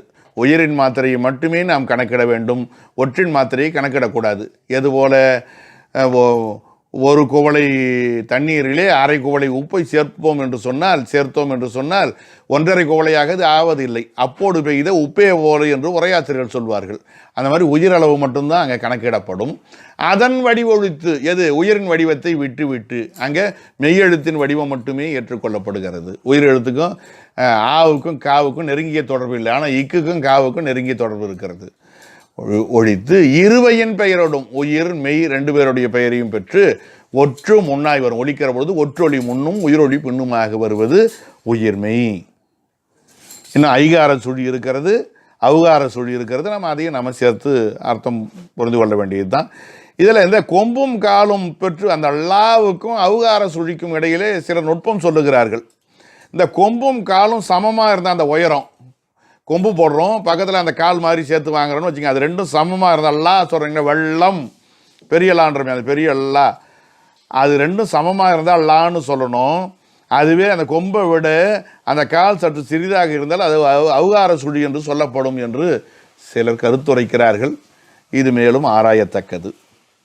அந்த இங்கு வரிசையில் பார்த்தீங்கன்னா ங்கா தவிர மீதி எழுத்தெல்லாம் எதுவும் பயன்படுற மாதிரி தெரியல. அதான் நம்ம சொல்லுமே, மொழி முதல் காரணமாம் அப்படின்ற ஒளி ஆகாது. ங்கா, ngி ngி, ngே ngே, ngை, ngோ ngோ, ngௌ, இதெல்லாம் ஒன்றும் பிரயோஜனப்படல. அந்த 11 ங்கா மட்டும்தான் பயன்படுது. ஆனால் அந்த ங்கா தன்னுடைய வாழ்க்கை வரலாற்றை ஒட்டி, தன் உழைப்பை ஒட்டி, ஏனைய உயிர்கள் தன்னுடைய இனத்தையும் அது வாழ வைக்கிறது. ஒரு பணக்காரனாக ஒருத்தன் வாழ்க்கையில் முன்னேறிவிட்டால் தன் சுற்றத்தினரை ஆதரிக்க வேண்டும் என்று சொல்லும்படியான நிலையில் ஔவையார் பாடுகிறாங்க. ங்கா போல் வலை, ங்கா அந்த எழுத்து நம்ம வலையினா சுற்றத்தினரை அனுசரிக்கிறது. இங்கே ங்கா மாதிரி வளையிறதுன்னு சொல்கிறதெல்லாம் வேறு வடிவத்தை சொல்கிறது. என்ன ஒன்று வளைத்தல் என்ற சொல்லுக்கு அந்த சுற்றம் தழுவுதல், அதையும் நினைத்து பார்க்கலாம். இங்கே இந்த உயிர்மையை சார்பு எழுத்தில் யார் சேர்த்தார்கள்னு பார்த்தா, இதை முதல்ல செஞ்சவர் நேமிநாத ஆசிரியர். உடனே நேமிநாதத்தை பின்பற்றி இவரும் உயிர்மையை சார்பு எழுத்து என்று அமைத்து கொண்டார். அடுத்தது உயிர்மைக்கு அடுத்து இருக்கக்கூடியது ஆயுதம். இதனை முற்றாயுதம் என்று சொல்வார்கள்னு பார்த்தோம் முன்பே. குறி எதன் முன்னர் ஆயுத புள்ளி உயிரோடு புணர்ந்த வல் ஆரன் மிசைத்தே. ஆயுத புள்ளி இருக்கிறதே ஆயுதமாகிய புள்ளி அல்லது புள்ளி வடிவில் எழுதப்படுவத, அதாவது 3 புள்ளி வடிவிலே எழுதப்படுகிற அந்த ஆயுத எழுத்தானது குறியதன் முன்னர், குறியது அந்த வார்த்தையை பாருங்கள், குறியதுன்னா குரிலுக்கு அவர் வச்சிருக்கிற பேர். சில பேர் என்ன பண்ணுறாங்க, குறி அதுன்னு எழுதுறாங்க. அப்படி எழுதப்படாது. குறியது நெடியது, அதுக்கு எதிர்ச்சொல் குறியது. குரில் எழுத்துக்கு குற்ற எழுத்துக்கு நிறைய பேர், இவர் குறியது. அதற்கு முன்னர் முன்னர்னா இந்த இடத்துல இடம் முன்னு அர்த்தம் வைக்கணும். காலம் முன் கிடையாது, இடம் முன், அதுக்கு அடுத்துன்னு அர்த்தம். அகுது எஃகு என்று சொல்லும்போது ஒரு குரில் எழுத்தை அடுத்து வரும் ஆயுத எழுத்து, அந்த ஆயுத புள்ளி. உயிரோடு புணர்ந்த வல் ஆரன் மெசைத்தே, உயிரோடு புணர்ந்த வல் ஆரன் மெசைத்து, வல்லின மெய்யின் மீது ஏதாவது ஒரு உயிர் ஏறிய நிலையில் தனக்கு அடுத்து வரும். கூசுடு துபுரு என்கிற உகரம் ஏறினாலும் சரி, அல்லது அகிரிணை அங்கே இகரம் ஏறி இருக்கிறது, ககிரீது முகுடீது அந்த இடத்துல பார்த்தீங்கன்னா ஈகாரம் ஏறி இருக்கிறது. ஆக எவ்வாறாயினும் தனக்கு முன்னால் ஒரு குறில் எழுத்தும் தனக்கு பின்னால் ஒரு உயிர் ஏறிய வல்லின மெய்யுமாக அமைய, இரு சிறகு எழுப்ப எழும் பறவை போல இது அமைந்திருக்கிறது. இந்த நூற்பா தொல்காப்பிய நூற்பா. இதனை கூறுபழம் சூத்திரத்தின் கோள் என்று நாம் பார்த்தோமே, முன்னோர் மொழி பொருளே அன்றி அவர் மொழியும் பொன்னே போல் போற்றுவோம்னு அந்த மாதிரி கையாண்டிருக்கார். இதை தான் எடுத்து மொழிதல் என்னும் உத்தியிலே கொண்டு சேர்ப்பார்கள். ஆக ஒரு அடுப்பு கூட்டு போல ஒரு வகை ஆயுத வடிவாக 3 புள்ளி வைத்து எழுதப்படுவதால் இது ஆயுதம் எனப்பட்டது. ஆயுதம்னா நுணுகிய ஒளின்னு அர்த்தம். சில பேர் என்ன பண்ணுறாங்க, ஆயுதம் என்றால் இது ஆயுதம். போர்க்கருவியாகிய கேடகம் என்பது ஒரு படை. சமைத்தல் கருவியாகிய அடுப்பு இருக்குது பாருங்க, 3 கொம்மை வச்ச மாதிரி இருக்கும் பாருங்க. அடுப்பு 3 கல்லை வச்சு தான் இன்றைக்கும் வந்து சாதாரணமாக ஒரு அடுப்பு பற்ற வச்சு பொங்கல் வைக்கிறது. அதுன்னா 3 கல்லை வைத்து பயன்படுத்துகிறோம். அடுப்புக்கும் 3 விதமான அந்த ஓரப்பகுதிகள் அமைந்திருக்கின்றன. ஆயுத எழுத்தும் அந்த மாதிரி 3 புள்ளிகளை உடையது. அந்த மாதிரி அதனோட ஒப்பிட்டு சொல்லுவதும் வழக்கமாக இருக்கிறது. முற்றாயுதம் என்றால் மாத்திரை முழுமையாக ஒலிக்கிற, அந்த அரை மாத்திரை முழுமையாக ஒலிக்கிற, மாத்திரை குறையாத ஆயுதம். இது தனிமொழி தொடர்மொழிகளின் இடையிலன்றி மற்றைய இடங்களில் வராது என்பது நன்கு விளங்கும். தனிமொழி தொடர்மொழியில் தான் வரும். எஃகுங்கிறது வேல் முதலான ஆயுதங்கள், இரும்பு ஆயுதங்கள். இரும்பு எஃகு சாலைன்னெலாம் பேர் வைக்கிறாங்க. எஃகு. கஹ்சுன்னா கால் பழம்னு சொல்லுவாங்க, ஒரு எடை அளவு. ககுடு ஒலிக்குறிப்பு. 9 தான் அர்த்தம். பஹ்ரி ஓடம். பஹ்ரி. ஆக இதை வந்து கவனித்து ஒலிக்கணும். அப்போ இது வந்து வல்லின எழுத்துக்களின் அடிப்படையில் சிந்திக்கிற பொழுது 6ஆக இருக்கிறது. வல்லின வகையால் இயல்பாக வரும் ஆயுதம் 6. அதுவும் கூட புணர்ச்சி விகாரத்தால் வரக்கூடிய ஆயுதம் இருக்குது. அவு கூட்டல் கடியை சேர்த்து எழுதுனா அகடியன்னு வரும். இவ்வு எப்படி ஆயுதமாக மாறுகிறது என்பதை அங்கே புணர்ச்சி விதி வரும்பொழுது பார்த்துக்கலாம். அவுகடிய அகடிய என்று மாறுகிறது. அது புணர்ச்சி விகாரத்தால் வந்த ஆயுதம் 1. 6 கூட 1 7. செய்வது என்பது செய்வகுது என்று விரித்தல் விகாரமாக மாறும். செய்யுள் விகாரம். ஓர்ந்து கண்ணோடாது இறை உறிந்து யார் மாட்டும் தேர்ந்து செய்வகுதே முறை, திருக்குறள். அப்போ அந்த இடத்துல செய்வது செய்வகுது என்று செய்யுள் விகாரம் விரித்தல் வடிவத்தை பெறுகிற காரணத்தினாலே அந்த வடிவம் 1. ஆக இயல்பாக அமைகிற ஆயுதம் அந்த வல்லெழுத்துக்களுக்கு முன்னால் வரக்கூடியது ஒரு 6. அந்த 6 அடிப்படையில் வச்சுக்கிறோம். அதற்கு அடுத்தது புணர்ச்சி விகாரத்தால் வருவது 1 7, செய்யுள் விகாரத்தால் வருவது 1 8 என்று உரையாசிரியர்கள் கருதுகிறார்கள். இது மேலும் ஆராயத்தக்கதாக உள்ளது. ஏனென்றால் இப்போ எப்படி கசட தபர என்கிற 6 எழுத்தின் அடிப்படையில் 6ன்னு சொல்கிற மாதிரி இப்போ வந்து அவுகடியை மட்டும்தானா வருது? ஏன் கல்தி இது ககரீதுன்னு வருது, முல்டி இது முகுடிதுன்னு வருது? உடனே இது ரெண்டையும் தூக்கி ஆயுத குறுக்கம்னு அவர் சொல்லியிருக்கார். இப்போ அவுகடியை ஏன் சொல்லாமல் விட்டாருன்னு தெரியல. இது நம்ம மேலும் சிந்திக்க வேண்டியது. அப்போ அந்த மாதிரி பார்த்தீங்கன்னா எண்ணிக்கை 8 2 10 வரும். கல்தி ககரி இது முகுடி இதெல்லாம் சேர்த்தா 10 வர வேண்டிய ஒரு சூழ்நிலை இருக்கிறது. அதனால் பவனந்தியாருடைய சிந்தனை ஒன்றாக இருக்கும். உரையாசிரியர்கள் இவ்வாறு கருதியிருக்கிறார்கள். 8 என்பதற்கான விளக்கம், முற்றாயுதம் 8ன்றதுக்கு இவர்கள் பிற்காலத்தில் தரக்கூடிய விளக்கம். இதில் இன்றைய திறனாய்வாளர்கள் சற்று வேறுபடுகிறார்கள். அந்த பதிவை நாம் இங்கே சொல்ல வேண்டும் என்பதற்காக சொல்லியிருக்கிறேன், வேறு ஒன்றும் கிடையாது. அது வந்து நூற்பாவையோ உரையாசிரியர்களோ குறைபட கருதுவதாக அர்த்தம் செய்து கொள்ளக்கூடாது. அடுத்தது உயிர்மை ஆயுதம் உயிர் அளபெடை. அந்த வார்த்தையை பாருங்கள். அளவு எடை. அளவு எடை. அளவு என்றால் அளவு. பகரமும் வகரமும் ஒன்றுக்கொன்று இந்த மாதிரி கடைப்பொலியாக வரும். எழுத்தினை ஒலிக்கக்கூடிய அளவு மாத்திரை. எடை. எடை என்றால் எடுப்பது எடை, எடுத்து ஒலித்தல், நீட்டி ஒலித்தல். தடுப்பது தடை, விடுப்பது விடை, கொடுப்பது கொடை, தொடுப்பது தொடை, படுப்பது படை, மடுப்பது மடை, உடுப்பது உடை. அந்த வரிசையில் எடுப்பது எடை. ஒரு எழுத்து தனக்குரிய மாத்திரை நின்று நீண்டு ஒலிக்கக்கூடிய நிலை, அளவெடுத்து ஒலிக்கக்கூடிய நிலை. அளவு எடை, அளப்படைன்னு சில பேர் எழுதுவாங்க. அது கிடையாது, அளவு எடை. அந்த எழுத்து எப்படி புணர்ச்சி விதி கொண்டு இருக்கிறதுன்னு தெரிஞ்சுக்கிட்டு அந்த சொல்லாட்சியை புரிஞ்சுக்கிட்டு எழுதணும். அளப்படைன்னு சொல்லக்கூடாது, தவறு. உயிர் எழுத்து தனக்குரிய மாத்திரை நின்று நீண்டு ஒலிக்கிற காரணத்தினால இது உயிர் அளவு எடை, உயிர் அளபெடை எனப்பட்டது. சரி. இசை கெடின் மொழி முதல் இடை கடை நிலை நெடில் அளவெழும் அவற்றவற்றின குறில் குறியே. இசை கெடின் செய்யுளிலே ஓசை குறையும் பொழுது, அதாவது சீரும் தலையும் சிதைகின்ற பொழுது, மொழி முதல் இடை கடை நிலை நெடில். மொழியின் முதலிலோ மொழியின் இடையிலோ மொழியின் கடையிலோ நிற்கிற நெடில் எழுத்து. அது எந்த 7 எழுத்துல எதுவாக வேணாலும் இருக்கலாம். சொல்லின் முதலிலோ நடுவிலோ கடைசியிலோ, சீரின் முதலிலோ நடுவிலோ கடைசியிலோ. சொல் என்றாலும் சீர் என்றாலும் இந்த இடத்துல ஒரே மாதிரி பொருளை நாம் புரிந்து கொள்ள வேண்டும். செய்யுள் வடிவத்துக்கு ஏற்ற மாதிரி புரிஞ்சுக்கணும். அந்த நெடில் அளவு எழும். நெடிலானது தனக்குரிய மாத்திரை என்று நீண்டு ஒலிக்கும். அவற்றவற்று எனக்கூறில் கூறிய, அதற்கு அடையாளமாக அந்தந்த நெடில் எழுத்துக்கு அவ்வவற்று அவற்றவற்று எனக்கூறில். குரில் இனம் இருக்கிறது இல்லையா? இக்குன்னா அதாவது ஆகாரம்னா அகரம், ஈகாரம்னா ஈகரம், ஓகாரம்னா ஓகரம், ஏகாரம்னா ஏகரம், ஓகாரம்னா ஓகரம். ஐக்கு இகரம் பார்த்துருக்கோம், அவ்வுக்கு உகரம் பார்த்துருக்கோம், முன்னையே படிச்சிருக்கோம். ஏனம்னா என்னன்னு. குறி, குறி என்றால் அடையாளமாக குறிக்கப்படும் என்று புரிந்து கொள்ள வேண்டும். ஓதல் வேண்டும். மொழி முதல்ல வரும். ஓதல். ஓதல்னு படிக்கக்கூடாது. அது ஓதல். இதை தான் நம்ம சிவபுராணத்தில் கூட பார்த்தோம். ஆக பெருமானை பற்றி துதிக்கக்கூடிய அந்த பாடல் பகுதியை சிந்திக்கிற பொழுது உங்களுக்கு தெரியும் பெருமானை எப்படி நாம் சொல்லி துதிக்க வேண்டும்.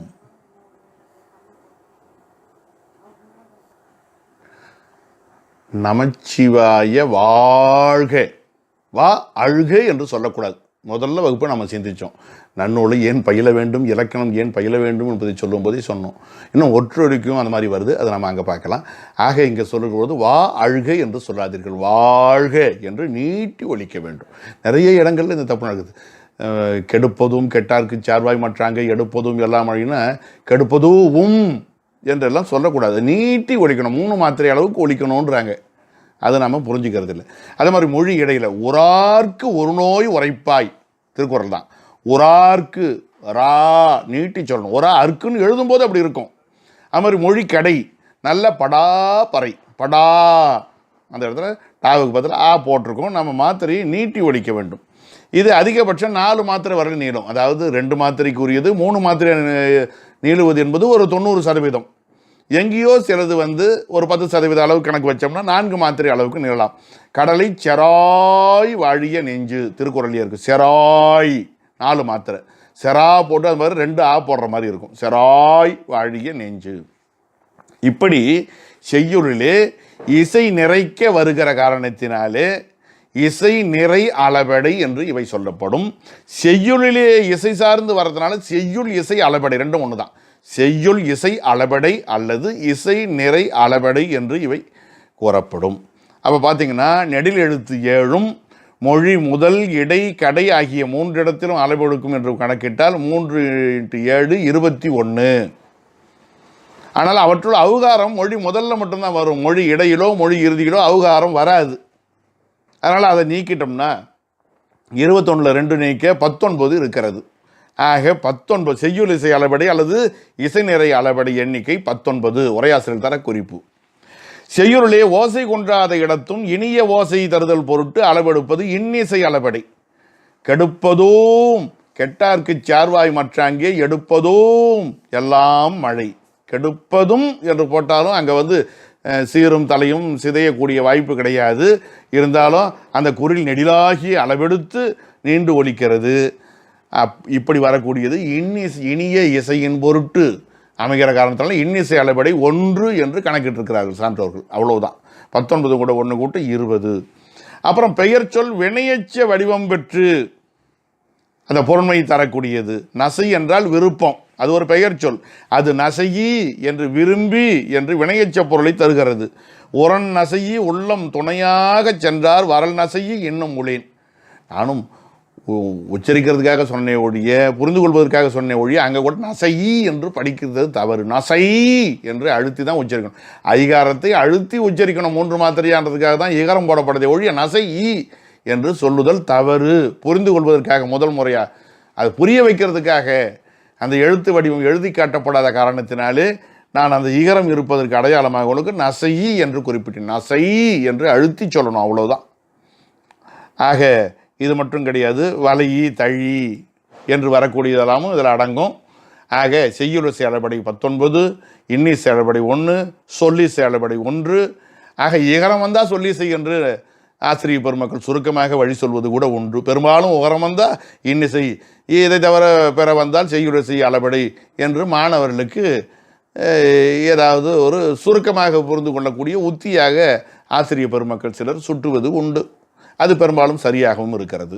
சரி, ஆக 21 முன்ன பார்த்தோம் பாருங்க.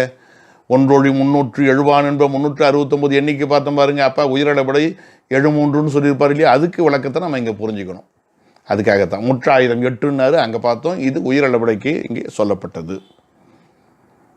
இதை உயிரளபடை எப்படி வச்சிருக்கணும்? நீரும் நீரும் சேர்ந்தாற் போல இது அமையுமே ஒழிய விரலும் விரலும் சேர்ந்தாற் போல பிரியும் போக்கிலே அமையாது என்று மாதவ சிவஞான யோகிகள் விளக்கம் கொடுப்பார். அதை நீட்டி ஒழிக்கணும் ஒழிய இடைவெளி விட்டு விரலும் விரலும் இடைவெளி விட்டு இருப்பதை போல சொல்லக்கூடாது. நீரும் நீரும் சேர்ந்தாற் போல, பழமொழி சொல்லுவாங்களே, தண்ணி அடித்து தண்ணி விலகுமா என்று சொல்லுவார்கள். தண்ணீர் எப்படி சேர்ந்து இருக்குமோ அந்த மாதிரி இருக்கணுமே ஒழிய விரல் சேர்ந்தாற் போல அது வித்தியாசமாக தெரியக்கூடாது என்று அழகான ஓமை மூலமாக தம்முடைய புத்தம்புத்துறையிலே அவர் விளக்கம் தருவார். அது குறிப்பிடத்தக்க ஒரு செய்தி. அதற்கு அடுத்தது ஒற்று அளபெடை. ஒற்று என்றால் மெய்யெழுத்து. மெய்யெழுத்துக்கள் எப்படி அளபெடுக்கின்றன? எல்லா மெய்யெழுத்தும் அளபெடுக்குமானா இல்லை. அது என்னன்னு பார்க்கலாம். நமன வயலல ஆயுதம் அளபாம் குரில் இணை குரில் கீழ் இடை கடை மிகலே அவற்றின் குறியாம் வேறே. பாட்டின் ஓசை கொன்றுமிடத்து, செய்யுளிலே ஓசை குறையுமிடத்து இங்கு இஞ்சு இன்னு இந்து இம்மு இன்னு ஆக 6 மெல்லினமும் வந்துடுது. இடையினத்தில் வயல் அலை இவ்வு இய்யு இல்லு இல்லு ராழா வராது. அது ரெண்டும் சேர்ந்து வர்றது கிடையாது. எப்பயுமே 2 இரு சேர்த்து எழுதுவதோ 2 இழு சேர்த்து எழுதுவதோ எழுதினால் அது தமிழ் இல்லைன்னு அர்த்தம். எழுதக்கூடாது. சில பேர் எழுதுவாங்க, நம்ம எழுத்தாளர்கள் சர் என்று சென்றான், அது பக்கத்தில் சாவுக்கு பக்கத்தில் இரு இரு இரு இரு எழுதுவார்கள். அப்படி எழுதுவது தமிழ் மரபன்று. வாழ் இழுன்னு 4 இழு போடுறது அப்படிலாம் போடக்கூடாது. ஏன்னா இழும் ஒற்று அளவு எடுக்காது என்று இங்கே சொல்லப்படுகிறது பாருங்க. ஆக அந்த 2 தவிர்த்து மீதி 4. ஆக 6 4 10. ஆயுதம் இதோட சேர்த்து 11. இவை அளபாம். இவை தம் மாத்திரை என்று நீண்டு ஒலிக்கக்கூடிய இயல்பு படைத்தன. எங்கெங்கே வரும்? குரிலிணை கீழ் குரில் கீழ். தனி குரிலை அடுத்தோ 2 குறுகளை அடுத்தோ குரிலிணையை அடுத்தோ இவை அளவெடுக்கும். அது எங்கே? மொழி இடையிலும் கடையிலும். ஏன்னா இது மெல்ல எழுத்துனதுனா மொழி முதல்ல வராது. மொழி இடையிலும் மொழி கடையிலும், மொழியினுடைய சீரனுடைய இடையிலோ இறுதியிலோ இவை இப்படி அளவெடுக்கும். அளபாம் மிகலே அவற்றின் குறியாம் வேறு. அதற்கு அடையாளமாக குறியாக குறிக்கப்படுவது அவற்றின் மிக. அவை 2 தடவை வருவது. மிகல்னா 2 முறை வருதல்னு அர்த்தம் வச்சுக்கணும், வேற ஒன்றும் கிடையாது. அப்படி அளவெடுத்தமைக்கு அடையாளம் அவற்றின் குறி. அப்படி அளவெடுத்தமைக்கு அடையாளம் அவ்வெழுத்துக்களே இரட்டித்து வருதலாம். வேறு மிகலாம். வேற தூக்கி இங்கே போட்டு மிகல் ஆம்ன்றதை இங்கே சேர்க்கணும். அவை வேறு மிகலாம்னா இரட்டித்து வருதலாம். இங்கே கீழ்னு சொன்னார் பாருங்க. குரில் கீழ் என்பதை குரிலினை கீழ் என்பது அந்த இடத்துலையும் இந்த கீழே கொண்டு போய் அங்கேயும் சேர்த்துக்கணும். இதெல்லாம் நம்ம கொண்டு கொட்டக்கூடிய முறை. சான்றாக குரிலினை கீழ் எப்படி அளவெடுக்கும்? 2 குரிலுக்கு அடுத்து அளவெடுப்பது இளங்கு. இளங்கு அந்த இங்கு டபுளாக வரணும், இரட்டித்து வரணும். எங்கு இறைவனுடன் எங்கு ஒரு குரிலுக்கு அடுத்து வருது. குரில் கீழ் இடையில் மிக்கது. அதே மாதிரி மொழி இறுதியில் வரது. மடங்கலந்த குரிலினை கீழ் கடையில். அந்த சீரனுடைய கடை, சொல்லினுடைய கடைன்னு சொல்ல முடியாது, சீரனுடைய கடை. நம்ம வகையொலிப்படுத்துகிற பொழுது அவை இடம்பெயரும். அங்கணிந்த அந்த இடத்துல பார்த்தீங்கன்னா குரிலின் கீழே கடைசியிலே மிக்கது. இப்படி சொல்லலாம். ஆயுத எழுத்து எஃகிலங்கிய குரிலின் கீழ் வரும். விலகி அந்த இடத்துல குரில் இணை கீழ் வரும். இது கடைசியில் வராது ஆயுதம். அப்போ பார்த்தோம்னா 11 எழுத்துக்கள் 4 இடங்கள், மொத்தம் 11 எழுத்து. இது கஞ்சனம்னா வயலில் ஆயுதம். இது 10, அது 1 11. இவை குரில் இணை கீழ் குரில் கீழ் இடை கடை என்று பார்க்கிற பொழுது இது 4 இடம், இது 11 44 வருது. அதில் ஆயுதமானது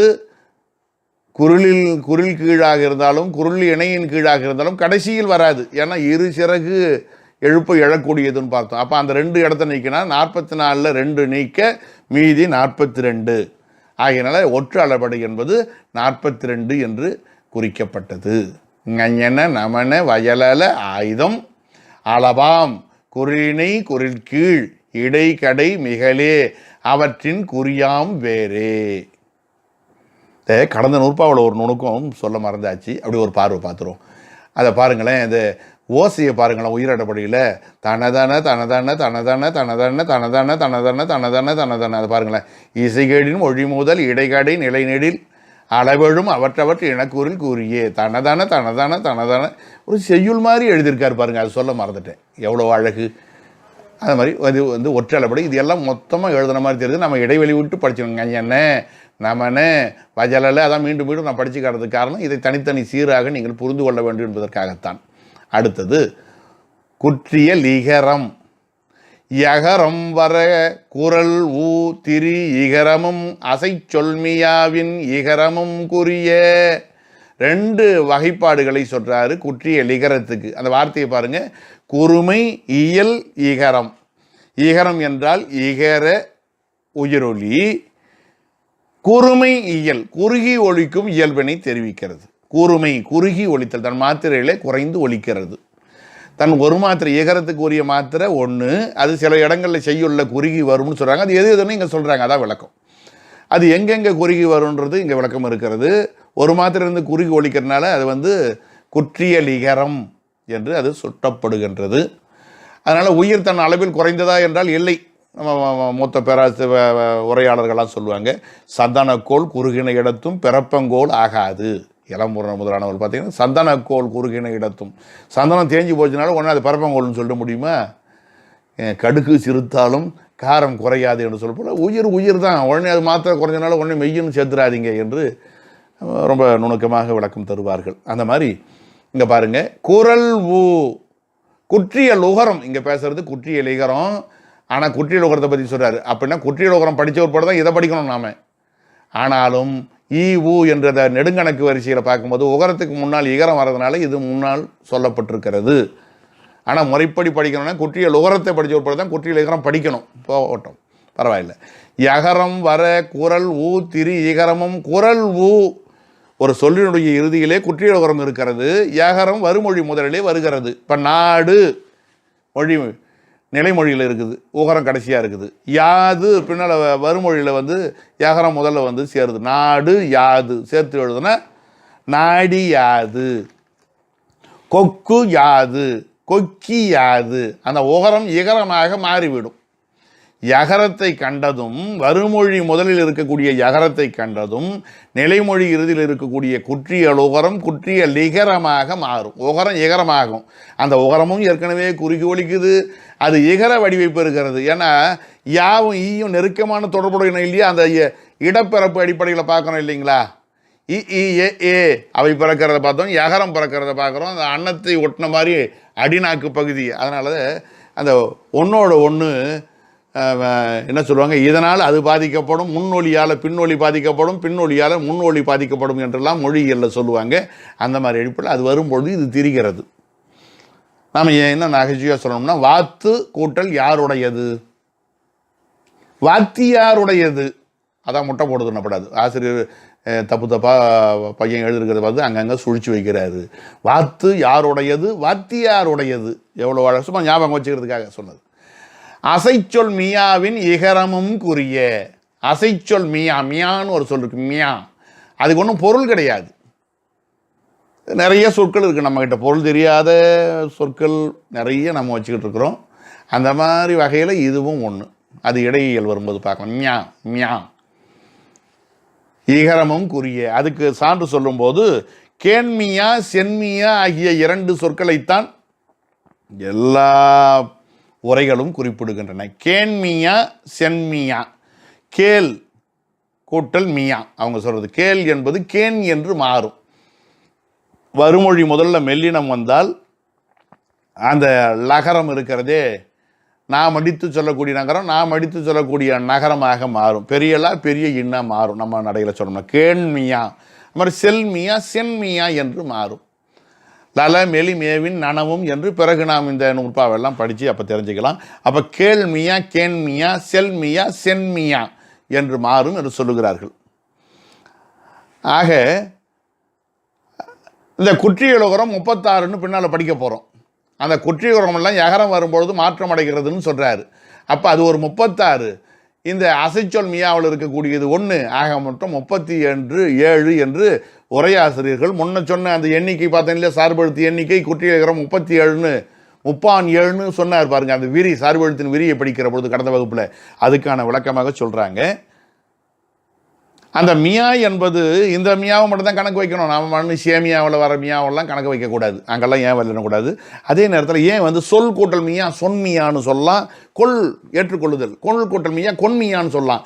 ஆனால் ஏனோ உரையாசிரியர்கள் சொன்மியா கொன்மியா என்பதை பயன்படுத்தவில்லை. இது இல்லாமல் இன்னொரு சிந்தனையும் முன்வைக்கிறார்கள். என்னென்னா, இந்த கேன்மியா சென்மியாங்கிற சொல்லை பற்றி சிந்திக்கிற பொழுது கேன் இந்த மியா இருக்குது, அது முன்னிலை அசைச்சொல் என்று தான் தொல்காப்பியம் சொல்லுகிறது, நன்னூலும் சொல்லுகிறது. மியா முன்னிலை அசைச்சொல், முன்னால் இருக்கிற ஒருத்தரை பார்த்து நம்ம சொல்கிற மாதிரி இருக்குது. அப்போ கேன் யா, கேன் என்ற சொல் எப்படி ஒன்றா கேளும், கேளும் என்பதில் இருக்கக்கூடிய ஊ மறைஞ்சு வர்றது உண்டு. கேள் கட்சியுள் காரி கழுழும் என்பது கழுழும் என்று வர்றது உண்டு. போலும் என்பது போன் என்று ஆகுவது உண்டு. அதெல்லாம் செய்யும் என்னும் வாய்பாட்டு வினைமுற்றில் வரக்கூடிய ஓகரம் தன் வடிவம் நீங்கி வருதல் என்று நாம் படிப்போம். அது வினையியலில் படிப்போம். ஆக இதை மட்டும் இப்போதைக்கு புரிஞ்சுக்குவோம். கேளும் என்பது கேள்ம், ஊ கெட்டு கேள்ம் என்று வருகிறது. அதே மாதிரி இம்முக்கு முன்னால் வரக்கூடிய எண்ணு கேன் என்று ஆகிறது. அதே மாதிரி செல்லும் என்பதில் லூ கெட்டு வருகிறது. செல்ம் லூ இல்லும் ஊவும் சேர்ந்து கெடுவது உண்டு. இப்படி அல்லல் போம் வல்வினை போம்னு படிப்போம். அல்லல் போகும் வல்வினை போகும். போகும்பொழுது சொல்லிட்டு போ, சாம்போதும் அப்படின்ற மாதிரி சாம் பொழுதும் அந்த ழு அங்கே கெட்டு போயிடும். பொழுது பொழுதுன்னு மாறும், அந்த இழும் மாறுது. இப்படியெல்லாம் விதிமுறைகள் இருக்குது. இங்கே பார்த்தீங்கன்னா அதே மாதிரி செல்லும் என்பதில் செல்ம் என்று ஆக கேள்ம் கூட்டல் யா செல்ம் கூட்டல் யா என்றாலும் இந்த வடிவம் தான் பெறணும். ஏன் மியான்னு சொன்னாங்கன்னு தெரியல. இது மேலும் சிந்திக்க வேண்டியது என்று சமீப காலத்திய ஆய்வாளருடைய சிந்தனைகள் அமைந்திருக்கின்றன. ஒரு சிந்தனைக்காகத்தான் அந்த செல்ம் கூட்டல் யா சென்மியா எப்படி வருதுன்னா, இப்போ முதலாம் கூட்டல் யாண்டு என்று எழுதினால் யகரம் என்ன செய்யுமா, தன்னை தவிர வேறு எந்த மெய் இருந்தாலும் அதனோடு சேரும்போது ஒரு இகரத்தை பெற்று வருவது உண்டு. அதாவது என்ன சொல்லுவாங்க, தன்னொழி மெய்முன் யாவரின் இகரம் துண்ணும் என்று துணினரும் உடரே. முதலாம் கூட்டல் யாண்டு முதலாம் மியாண்டு என்று சொல்லுவது உண்டு. முதலாம் மியாண்டு அந்த மாதிரி தான் இந்த சொல் அந்த சென் மியா அப்படிங்கிறது அமைஞ்சிருக்கலாம் என்று ஒரு கருத்தை முன்வைக்கிறார்கள். இதில் பார்த்தீங்கன்னா இந்த பிள்ளைத்தமிழில் முத்தப்பருவம்னு ஒன்று வரும். அதில் பலவிதமான முத்துக்களை சொல்லிவிட்டு இந்த முத்துக்கள் எல்லாம் ஏற்புடையன அல்ல, அந்த செவிலித்தாயர்கள் அந்த குழந்தையை பார்த்து, அது ஆண் குழந்தையாக இருந்தாலும் சரி பெண் குழந்தையாக இருந்தாலும் சரி, நீ கொடுக்கிற மொத்தமே சிறந்த மொத்தம் என்று சொல்லுவார்கள். மொத்தம் என்பதை முத்து என்று சொல்வதும் உண்டு. அப்போ அதை எழுதும்போது ரொம்ப நயமாக சில பிள்ளைத்தமிழ் ஆசிரியர்கள் குறிப்பிடுவாங்க, முத்து யாம் பெற. நல்லா கவனிங்களா, முத்து யாம் பெற, நின்னால் ஒளிர் முத்து யாம் பெற. மற்ற முத்துக்கள்லாம் எனக்கு வேணாம், முத்து யாம் பெற சேர்த்து எழுதணும். என்ன ஆகும் பாருங்க, முத்தி யாம் பெற, ரெண்டு அர்த்தம் வரும் பாருங்க. நீ உன்னுடைய அந்த குழந்தையாகிய நீ தரக்கூடிய மொத்தத்தை யான் பெற என்று ஒரு அர்த்தமும் வருகிறது. அது குற்றியலகரமாகிற பொழுது முத்தி யாம் பெற, நீ தெய்வத்தன்மை உடைய குழந்தை, நீ தான் தெய்வ அம்சம், தெய்வமே நீ தான். அது முத்துக்குமாரசாமியாக இருந்தாலும் சரி, செங்கழுநீர் விநாயகராக இருந்தாலும் சரி, மீனாட்சி அம்மையாக இருந்தாலும் சரி, மயிலம் முருகனாக இருந்தாலும் சரி, பெருமானே நீதானப்பா அல்லது குருநாதர் மீது பாடினாலும் சரி, நீங்கள் தானே சிவபெருமானுடைய அம்சம், நீங்கள் தானே முத்தி தர வேண்டியவர். முத்தி யாம் பெற, அந்த வார்த்தை பாருங்க, முத்து யாம் பெற, முத்தி யாம் பெற. அந்த புணர்ச்சி விதி என்ன பண்ணும், ஒரு சிலேடையே உண்டாக்கிடும். குற்றியலுகிறதுக்கு அப்படிப்பட்ட ஒரு ஆற்றல் உண்டு. இப்படி யகரம் வரக்குரல் ஊத்திரி இகரமும் அசைச்சொல் மியாவின் இகரமும் குறியன அங்கே அன்சாரியை விடுபட்டிருக்கிறது. இப்படி சிந்திக்கலாம். ஆக இந்த அளவுக்கு இன்றைய தினத்தில் நாம் சார்பு எழுத்துக்கள் பற்றி சிந்தித்திருக்கிறோம். குற்றியலுகரம் முதலான வகைகளை அடுத்து வரக்கூடிய வகுப்பிலே சிந்திக்கலாம். இந்த அளவுக்கு சிந்திக்க திருவருளும் குருவருளும் துணை நின்றமையை நெஞ்சார நினைந்து நிறைவு செய்வோம். தென்னாடுடைய சிவனே போற்றி, எந்நாட்டவர்க்கும் இறைவா போற்றி. திருச்சிற்றம்பலம்.